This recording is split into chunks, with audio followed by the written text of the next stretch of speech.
ఒక సాధారణ ఇంజనీర్. ఆయన 10th క్లాస్లో టాపర్, ఇంటర్మీడియట్లో టాపర్, అలాగే ఇంజనీరింగ్లో కూడా టాపర్.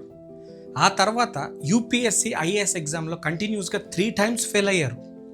అయినా కూడా ఆయన ప్రయత్నాన్ని విడిచిపెట్టకుండా యూపీఎస్సీలో ఆల్ ఇండియా 66th ర్యాంక్ సాధించి దేశం గర్వించే ఐఏఎస్ ఆఫీసర్ అయ్యారు.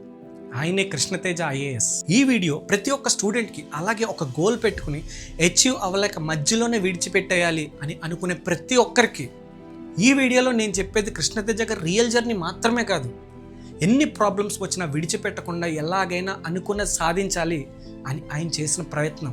ఫ్రెండ్స్, కృష్ణతేజ గారు 10th క్లాస్లో టాపర్, ఇంటర్మీడియట్లో టాపర్, అలాగే ఇంజనీరింగ్లో కూడా ఆయన టాపరే. ఆ తర్వాత ఒక మంచి ఎంఎన్సీ కంపెనీలో మంచి జాబ్, మంచి శాలరీ, లైఫ్ చాలా స్మూత్గా గడిచిపోతుంది. తేజ గారు తన రూమ్మేట్తో కలిసి ఒక రూమ్లో ఉండేవారు. ఒక రోజున తన రూమ్మేట్ తేజ గారితో ఇలా అన్నారు, తేజ, నేను ఐఏఎస్ అవ్వాలనుకుంటున్నాను అని. తేజ గారు అన్నారు, ఐఏఎస్ అంటే ఏంటి, ఐఏఎస్ ఏం చేస్తారు అని. ఆ రోజే తేజ గారికి తన రూమ్మేట్ ఇచ్చిన ఫస్ట్ మోటివేషన్. ఆ తర్వాత తేజ గారికి అర్థమైంది ఒక ఐఏఎస్ ప్రజలకి ఏ రకంగా సేవ చేయొచ్చు అని. ఆ తర్వాత తన రూమ్మేట్ తేజ గారిని కూడా ఒక ఐఏఎస్ కోచింగ్ అకాడమీలో జాయిన్ చేశారు. ప్రతిరోజు జాబ్కి వెళ్ళి రావడం, ఆ తర్వాత కొన్ని గంటలు ఐఏఎస్ ప్రిపరేషన్. అలా తేజ గారు ఫస్ట్ టైం ఐఏఎస్ ఎగ్జామ్ రాశారు, ఫెయిల్ అయ్యారు. అప్పుడు తేజ గారు అనుకున్నారు, ఒక పక్క జాబ్ చేస్తూ ఇంకొక పక్క ఐఏఎస్ ప్రిపరేషన్కి టైం సెట్ అవ్వట్లేదు అని ఆయన డిసైడ్ అయ్యి జాబ్కి రిజైన్ చేసి ఫుల్ టైం ఐఏఎస్ ప్రిపరేషన్ మీద మాత్రమే కాన్సన్ట్రేషన్ చేశారు. అలా ఆయన సెకండ్ టైం ఎగ్జామ్ రాశారు, మళ్ళీ ఫెయిల్ అయ్యారు. సెకండ్ టైం కూడా ఫెయిల్ అయిన తర్వాత తేజ గారు అనుకున్నారు, నేను 10th class topper, intermediate topper, అలాగే ఇంజనీరింగ్ కూడా టాపర్, అలాంటిది నేను ఫెయిల్ అయ్యానంటే మేబీ నాకు లక్ లేదేమో, లేదా ప్రిపరేషన్ సరిపోవట్లేదేమో అని. ఆ తర్వాత ఇంకొక సంవత్సరం కూడా 24 hours ఐఏఎస్ మీద మాత్రమే ఫోకస్ చేసి ప్రిపరేషన్ స్టార్ట్ చేశారు. 1 year తర్వాత మళ్ళీ థర్డ్ టైం ఐఏఎస్ ఎగ్జామ్ రాశారు, మళ్ళీ ఫెయిల్ అయిపోయారు. ఒక్కసారి కాదు, 2 సార్లు కాదు, కంటిన్యూస్గా 3 times ఐఏఎస్లో వరుసగా ఫెయిల్ అయ్యారు. ఎవరైనా ఇన్నిసార్లు వరుసగా ఫెయిల్ అయితే వాళ్ళ మీద వాళ్ళ కాన్ఫిడెన్సెస్ బాగా తగ్గిపోయి 0 అయిపోతాయి, వాళ్ళ మీద వాళ్ళకి నమ్మకమే పోతుంది. థర్డ్ టైం కూడా ఫెయిల్ అయిన తర్వాత తేజ గారు కొంచెం గ్యాప్ తీసుకుని ఆయన ఆలోచించుకున్నారు, ఎందువల్ల నేను కంటిన్యూస్గా ఫెయిల్ అవుతున్నాను, ఎక్కడ మిస్టేక్ జరుగుతుంది అని ఆయన చెక్ చేసుకున్నారు. బట్ ఆయనకు ఒక్క నెగిటివ్ పాయింట్ కూడా కనిపించలేదు. ఆ తర్వాత తన బెస్ట్ ఫ్రెండ్స్కి ఫోన్ చేసి కనుక్కుంటారు, నేను కంటిన్యూస్గా ఫెయిల్ అవ్వడానికి రీజన్ ఏంటి, ఎందువల్ల నేను ఫెయిల్ అవుతున్నాను, నాలో మిస్టేక్ ఏంటి అని. వాళ్ళ ఫ్రెండ్స్ అందరూ ఒక్క మాట చెప్తారు, తేజ, నువ్వు చాలా టాలెంటెడ్, నువ్వు టాపర్వి, నీకు కాన్సెప్ట్ పవర్ చాలా ఎక్కువ, అలాగే గ్రాస్పింగ్ పవర్ కూడా ఎక్కువ, అలాంటిది నువ్వు ఫెయిల్ అవుతున్నావు అంటే మాకు కూడా అర్థం కావట్లేదు అని. ఆ తర్వాత ఆయన డిసైడ్ అవుతారు, ఈ ఐఏఎస్ అనేది నాకు ఇంపాసిబుల్ అని విడిచిపెట్టేసి ఒక ఎంఎన్సీ కంపెనీలో జాబ్ అప్లై చేస్తారు. ఆయనకి జాబ్ వచ్చేస్తుంది. అదే విషయం తన ఫ్రెండ్స్ అందరికీ ఫోన్ చేసి చెప్తారు, నేను ఇలా ఐఏఎస్ ప్రిపరేషన్ వదిలిపెట్టేశాను, ఒక ఐటీ కంపెనీలో జాబ్లో జాయిన్ అయ్యాను అని. ఆ విషయం తెలిసిన తన ఫ్రెండ్ సర్కిల్లో కొంతమంది శత్రువులు అంటే తెలుసు కదా, మనం ఎదుగుతుంటే చూసి తట్టుకోలేని వాళ్ళు, అలాగే మనం ఎక్కడ ఎదిగిపోతామేమో అని జెలసీ ఫీల్ అయ్యేవాళ్ళు, వాళ్ళకి తెలిసింది ఏమని, తేజ ఇలా ఐఏఎస్ ప్రిపరేషన్ వదిలిపెట్టేశాడు, ఐటీ కంపెనీలో జాబ్లో జాయిన్ అయ్యాడు అని. ఆ నెక్స్ట్ డే ఆ ముగ్గురు తేజ గారు రూమ్ని వెతుక్కుంటూ వచ్చేస్తారు.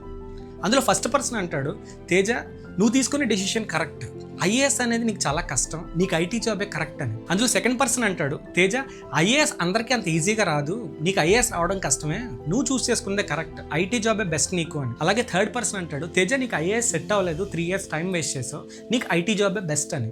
ఆ ముగ్గురు మాటలు విన్న తేజ గారు ఇలా అంటారు, ఐఏఎస్ రావడం కష్టం అని నాకు తెలుసు, కానీ నాకెందుకు కష్టం అని. అందులో ఫస్ట్ పర్సన్ అంటాడు, తేజ, ఐఏఎస్లో రిటర్న్ ఎగ్జామ్ ఉంటుంది, నీ హ్యాండ్ రైటింగ్ అసలు బాగోదు, మేబీ ఆ రీజన్ వల్ల నువ్వు ఫెయిల్ అవుతున్నావేమో అని. తేజ గారికి ఫస్ట్ రీజన్ దొరికింది. సెకండ్ పర్సన్ అంటాడు, తేజ, రిటర్న్ ఎగ్జామ్లో ఏదైనా టాపిక్ని ఒక స్టోరీ లాగా, ఒక పారాగ్రాఫ్ లాగా, ఒక మంచి ఆర్ట్ లాగా రాయాలి, నువ్వేమో ప్రతిదీ 1 by 1 పాయింట్లో రాస్తావు, మేబీ ఆ రీజన్ వల్ల నువ్వు ఫెయిల్ అవుతున్నావేమో అని. తేజ గారికి సెకండ్ రీజన్ దొరికింది. ఆయనకి తెలుసు ఆయన ఇంజనీరింగ్ ఎగ్జామ్స్ 1 by 1 పాయింట్లో రాయడమే ఆయనకు అలవాటు. అండ్ ఇంకా థర్డ్ పర్సన్ అంటాడు, తేజ, నువ్వు చాలా ముక్కుసూటిగా మాట్లాడతావు, చాలా స్ట్రైట్గా మాట్లాడతావు, కానీ ఇంటర్వ్యూలో డిప్లొమాటిక్గా మాట్లాడాలి అని. అంటే డిప్లొమాటిక్ అంటే నువ్వు చెప్పే నోని మొహం మీద డైరెక్ట్గా చెప్పకుండా ఇండైరెక్ట్గా స్మూత్గా నో చెప్పడం. సో తేజ గారికి థర్డ్ రీజన్ కూడా దొరికింది. ఆ ముగ్గురు మాటలు విన్న తేజ గారికి ఒక్కటైతే అర్థమవుతుంది, మనలో పాజిటివ్స్ తెలియాలంటే మన బెస్ట్ ఫ్రెండ్స్ని అడగాలి, మనలో నెగిటివ్స్ తెలియాలంటే మన శత్రువులనే అడగాలి అని. ఆ తర్వాత ఇమీడియట్గా ఆయన తీసుకునే డెసిషన్ ఏంటంటే నెక్స్ట్ ఇయర్ ఎలాగైనా మళ్ళీ ఐఏఎస్ ఎగ్జామ్ రాయాలి అని. వాళ్ళ పేరెంట్స్ని అడుగుతారు, వాళ్ళు ఒప్పుకోరు, నువ్వు ఆల్రెడీ 3 years టైం వేస్ట్ చేసావు, ఇప్పుడు వచ్చిన జాబ్ చేసుకో అని. ఆ తర్వాత తేజ గారు వాళ్ళ సిస్టర్ ద్వారా వాళ్ళ పేరెంట్స్ని ఒప్పిస్తారు. ఇప్పుడు ఆయన దగ్గర 1 year టైం ఉంది, 3 reasons ఉన్నాయి. అందులో ఫస్ట్ ఆయన హ్యాండ్ రైటింగ్. సో ఆయన హ్యాండ్ రైటింగ్ని ఇంప్రూవ్ చేసుకోవడానికి ఒక టీచర్ దగ్గర హ్యాండ్ రైటింగ్ నేర్చుకోవడానికి జాయిన్ అవుతారు. అలా ఆయన 1 year పాటు ప్రతిరోజు 2 hours హ్యాండ్ రైటింగ్ ప్రాక్టీస్ చేశారు. అండ్ ఇంకా సెకండ్ రీజన్, ఒక క్వశ్చన్కి ఏ విధంగా ఆన్సర్ రాయాలి అని. తేజ గారు ఆల్రెడీ ఐఏఎస్ అయిన ఒక మేడంని కలిసి అడుగుతారు, మేడం నేను ఇలా ఐఏఎస్కి ప్రిపేర్ అవుదాం అనుకుంటున్నాను, ఒక క్వశ్చన్కి ఏ విధంగా ఆన్సర్ రాయాలో నన్ను గైడ్ చేయండి అని. మేడం అంటారు, నెక్స్ట్ డే ఇదే టైంకి రమ్మని చెప్పి పంపించేస్తారు. తేజ గారు నెక్స్ట్ డే అదే టైంకి వెళ్తారు, మళ్ళీ మేడం వెనక్కి పంపించేస్తారు. అలా కంటిన్యూస్గా 1 week తేజ గారిని వెనక్కి పంపించేస్తారు.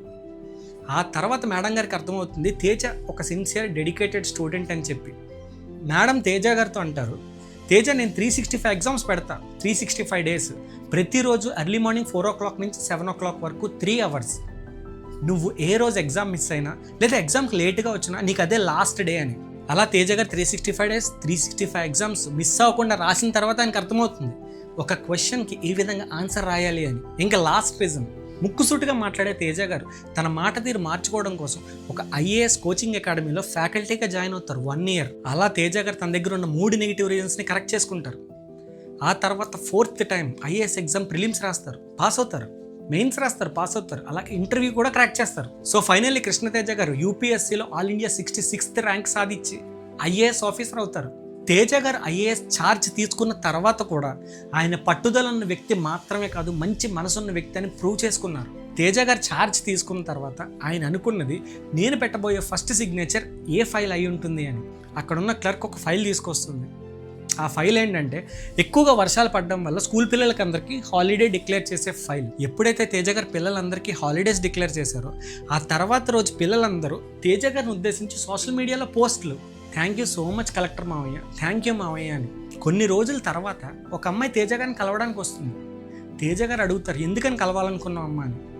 ఆ అమ్మాయి అంటుంది, నాకు నర్సింగ్ చదవాలని ఉంది, బట్ మా ఫాదర్ కోవిడ్ టైంలో చనిపోయారు, మా ఇంట్లో మా మదర్కి నన్ను చదివించే పరిస్థితి లేదు అని. అది విన్న తేజ గారు ఒక స్పాన్సర్ ద్వారా ఆ అమ్మాయి 4 years చదువు కంప్లీట్ చేసేలాగా హెల్ప్ చేస్తారు. మనలో చాలా మందికి తెలియని విషయం ఏంటంటే ఆ స్పాన్సర్ మరెవరో కాదు, మన ఐకాన్ స్టార్ అల్లు అర్జున్ గారు. అలా కొన్ని రోజుల తర్వాత ఇంకొక అమ్మాయి నేను ఇంజనీరింగ్ చదవాలి అని హెల్ప్ చేయమని అడుగుతుంది. ఆ తర్వాత తేజ గారు సర్వే చేస్తే తెలిసింది ఏంటంటే కోవిడ్ టైంలో 293 మంది పిల్లలు వాళ్ళ తల్లిదండ్రులు పోగొట్టుకున్నారు అని. సో ఆ 293 మంది పిల్లలకి తేజ గారు త్రూ స్పాన్సర్ ద్వారా ఎడ్యుకేషన్లో హెల్ప్ చేస్తారు. ఆ తర్వాత కూడా తేజ గారు ఆయన ట్రాన్స్ఫర్ అయిన ప్లేస్లో 609 మంది పిల్లలకి వాళ్ళ ఎడ్యుకేషన్కి హెల్ప్ చేస్తారు. సో ఫ్రెండ్స్, కృష్ణతేజ గారి జర్నీ విన్నారు కదా. ఇంజనీరింగ్ టు ఐఏఎస్ ఆయన జర్నీ అంత స్మూత్గా ఈజీగా అయిందా? లేదు కదా.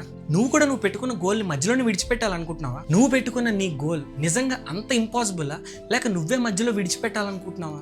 కృష్ణతేజ గారు ఐఏఎస్ అవ్వకముందు ఆయన టాపర్. ఆ తర్వాత కంటిన్యూస్గా 3 times ఫెయిల్ అయ్యారు. అయినా కూడా ఆయన డ్రీమ్ని వదిలిపెట్టలేదు. ఆయన డ్రీమ్ని ఆయన విడిచిపెట్టలేదు కాబట్టి ఈరోజు ఆయన గురించి మనం మాట్లాడుకుంటున్నాం. నువ్వు కూడా నీ గోల్ని విడిచిపెట్టకపోతే నీ గురించి కూడా ఎవరో ఎప్పుడో ఖచ్చితంగా మాట్లాడుకుంటారు.